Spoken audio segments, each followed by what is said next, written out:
मामु हजुर जामा देखाइदिन्छु अरे कस्तो बनु भनेर जामा हेर्ने गाइज हजुर रेडी हुनुहुन्छ कि हेर्नु न कस्तो भएको छ यो जामा मैले सके जति मेहनत गरेको छु मलाई चाहिँ मन परिरहेछ यति यतापट्टि अर्कोपट्टि पनि अमै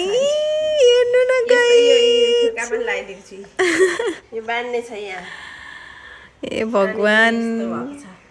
कति राम्रो छोरी साना साना छोरी हुनेहरूले सम्झिनु कस्तो छ यो भन्नु कस्तो लाग्छ मन पर्यो भने कन्ट्याक्ट गर्नु होला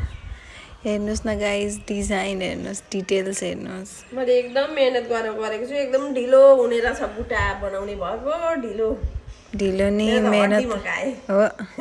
पछाडिपट्टि यस्तो यो राम्रो भएको छ फुर्का सहित वाउ कति राम्रो देखिन्छ होला त बुनोलाई हैन जामा चाहिँ पहिलोचोटि नै हो बुनेको थिइनँ फर्स्ट हो कति राम्रो भयो